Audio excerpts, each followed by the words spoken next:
It's only when you're being yourself that you can really attract the right people and opportunities to you, make those right connections. And that's what networking is all about. It's not about business card bingo, it's about starting authentic relationships. Hi, and welcome to the Art of Value Whispering podcast. I'm your host, Melitta Campbell, value whisperer and business coach. And today we are going to dive into networking. So every week on this show, you may have heard me inviting you to join the Dream Clients Club. And I am still going to invite you to that. You can find us at melittacampbell.com/club. So the Dream Clients Club is my free community where I share advice, answer your comments and questions. And it's also where I have a live masterclass every week around, surprise, surprise, value whispering and marketing, mindset, sales, confidence, all of these things that value whispering helps you to do. So we dive into a particular aspect of that this week in the Dream Clients Club this Thursday afternoon. So if you're listening to this podcast early in the morning, do come and join us. We are live at 4:30 in the afternoon, Swiss time, European time. So that's 3:30 in the UK, other times in other places. And we are talking about, well, I'm going to be sharing how you can start to network with confidence. And I've been talking a lot in the last week or so with people around networking. It seems that now in the autumn, it's prime networking time, particularly between now and Christmas. There's a lot of networking events to enjoy. So you want to feel your most confident, you want to feel ready. And my book, of course, The Shy Girl's Guide to Networking, will guide you through that entire process. But today, I want to touch on how to network as you, as your best self, because too often I see people, and this was definitely my situation when I first started networking, feeling like they have to be someone else. They have to be more outgoing. They have to be cleverer. They have to talk about their adventures. They have to be charming. They have to be all of these things. And they may feel that who they are isn't good enough, isn't these things. So they have to try and put on some kind of persona while networking to get results and get enough business cards and all of this.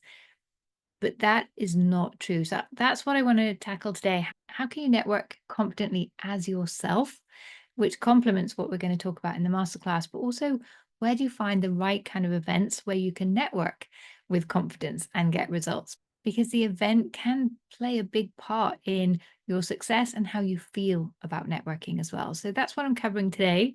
And I would love for you to come and join the discussion in the Dream Clients Club. Every week, we have more of a discussion about the themes coming from the podcast. So do jump into that. And if you're listening to this later and you can't join us live for the masterclass, come to the Dream Clients Club anyway, because the replay will be there waiting for you. So go to melittacampbell.com/club to join us.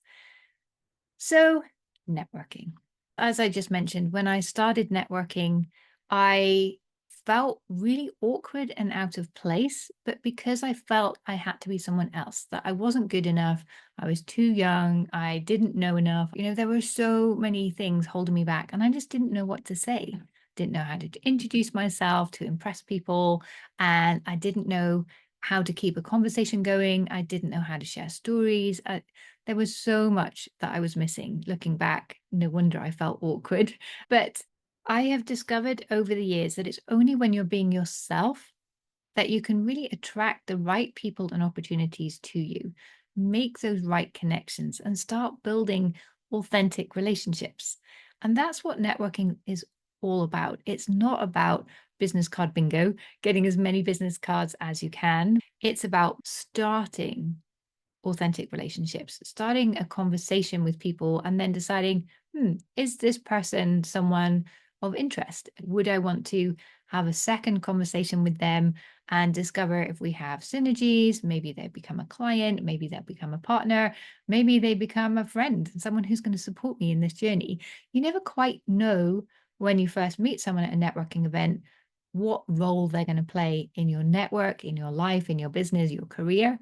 But it's only by having those conversations that you'll find that out. So at the networking event, you're really fishing for coffee. You're starting to find those people that you think, I like this person, they're inspiring or they're interesting, or there's something about them that you connect with that you resonate with and you want to have a further conversation with them. So it's not about just meeting everybody. It's definitely not about making sales there and then. If people are interested in knowing more about your business, if they show a real interest, don't sell to them there. Book that coffee, take your time and really to have that conversation about their needs and then tell them about your service or your product if you can help them.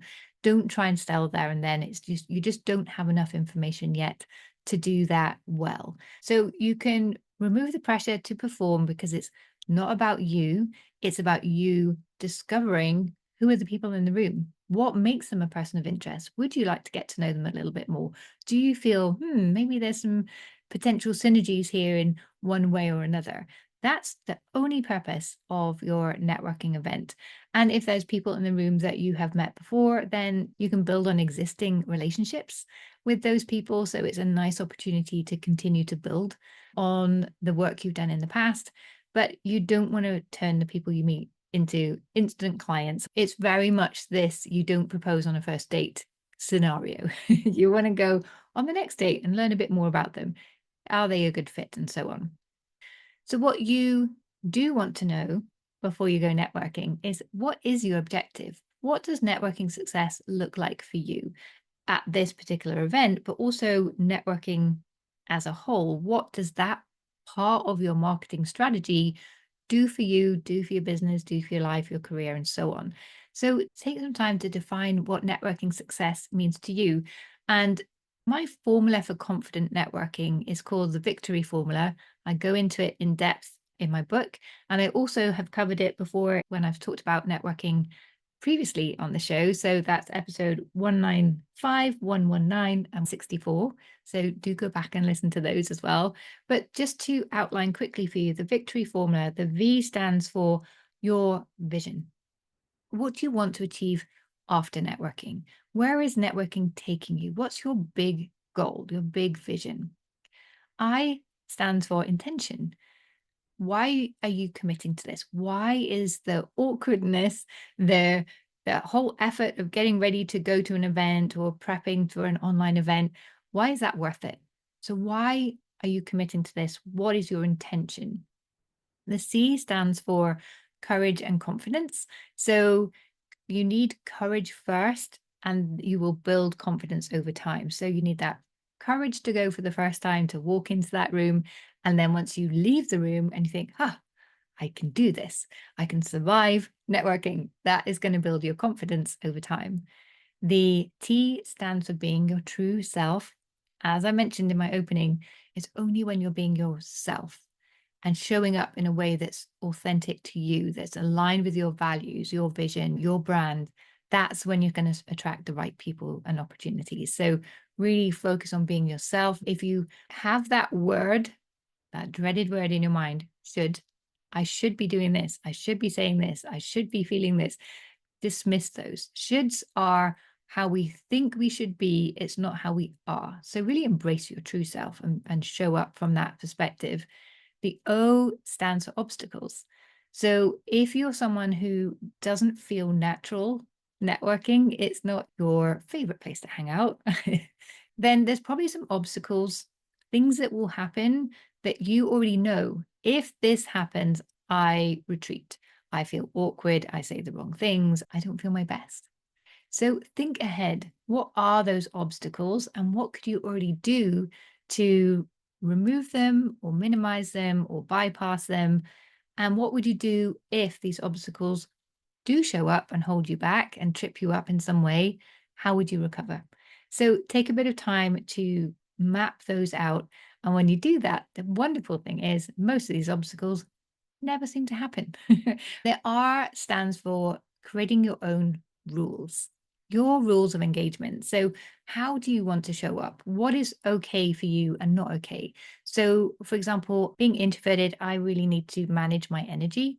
So, one of my rules was if I'm feeling a little bit depleted, then I can go home. If I've gone and I've spent 10, 15 minutes even, and I've said hello to at least one person, but I'm just not feeling the vibe or my energy is low, it's okay for me to leave. Or at that moment, I can choose perhaps to go and sit in the lobby. A lot of in-person events are in places like hotels where they have a lobby space where you can go and sit quietly, recharge, read a book, just chill out a little bit, and then go back in the room or take a walk around the block. Just take a moment to recharge a little bit and then go back in. So my rules were helping me to show up in a way that was comfortable for myself and making that okay. But also, I had a rule to keep pushing my boundaries, to do a small thing every day that scared me. And I got this rule from Eleanor Roosevelt, from her quote. And I later learned that she was a huge introvert. She hated networking until she found a cause. She decided I can use my position to make a difference for other people in need. So she had a big vision, and that helped her to feel comfortable networking. And she became really famous for her networking and public speaking. But that wasn't a place that she naturally felt comfortable in. So I like to feel that, this victory formula and this particular rule was perhaps something that helped her too. And then the why is just a little reminder, you've got this.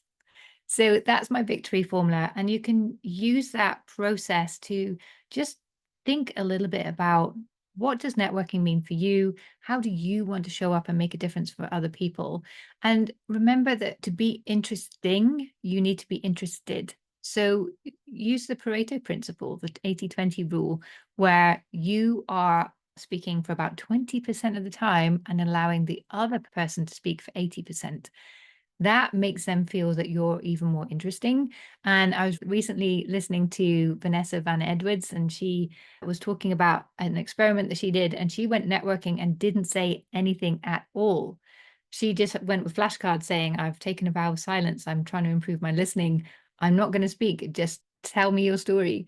And people messaged her afterwards. She even got interest in her business because people thought she was really interesting. But she didn't say anything. She was interesting because she gave other people the space to tell their story.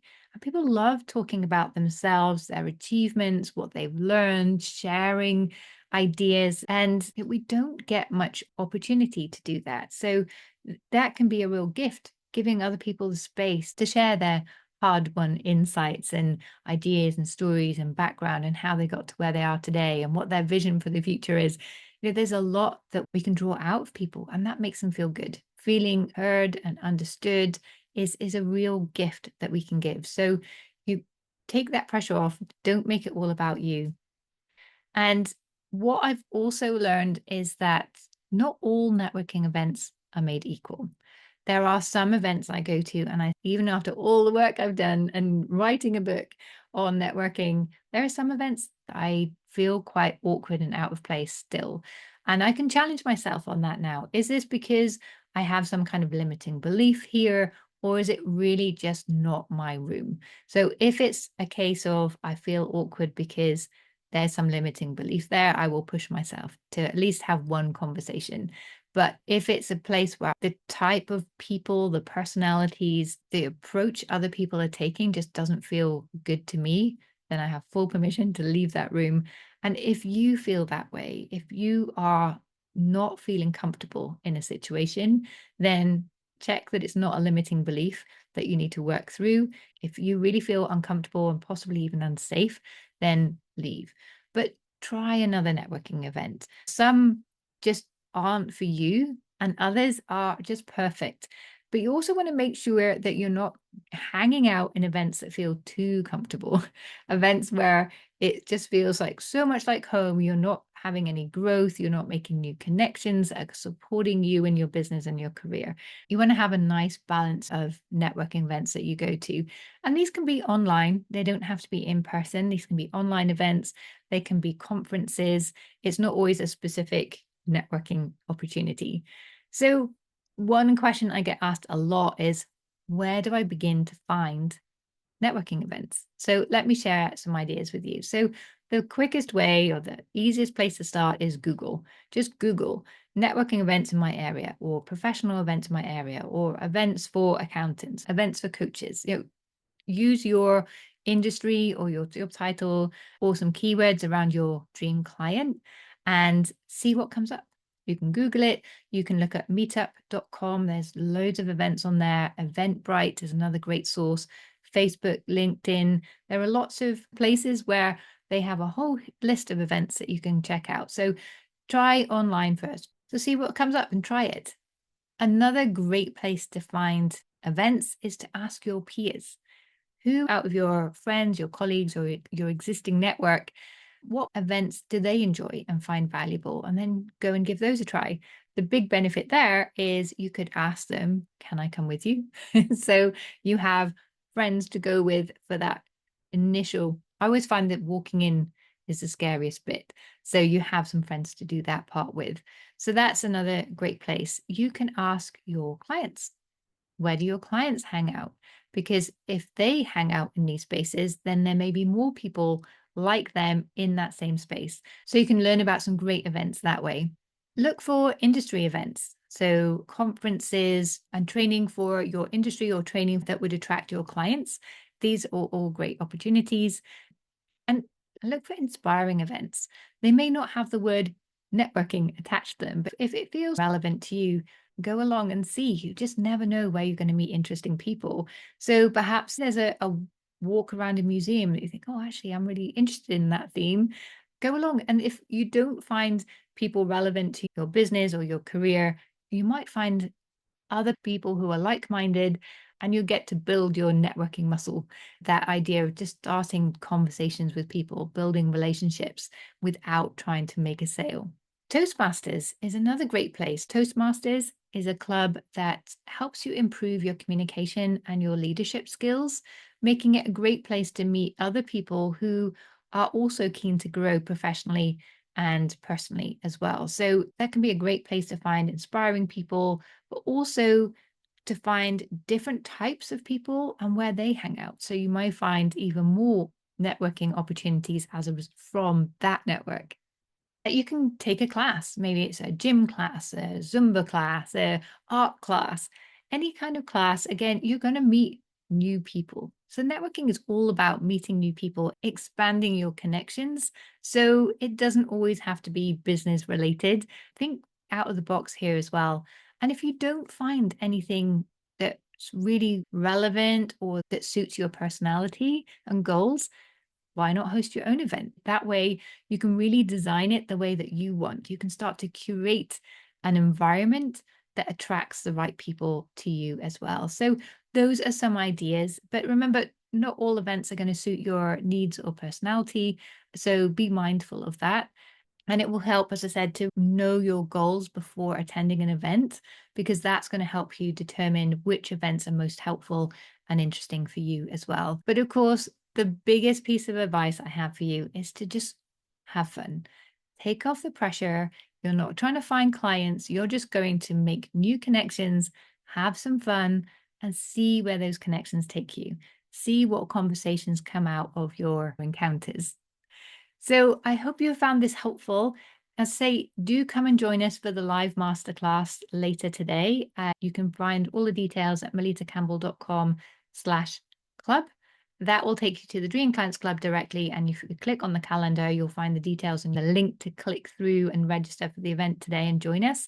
And if you are listening to this a little bit later, then come join the club and watch the replay. It will be there in the classroom. Just click on the graphic that says value session replays and you'll find it there.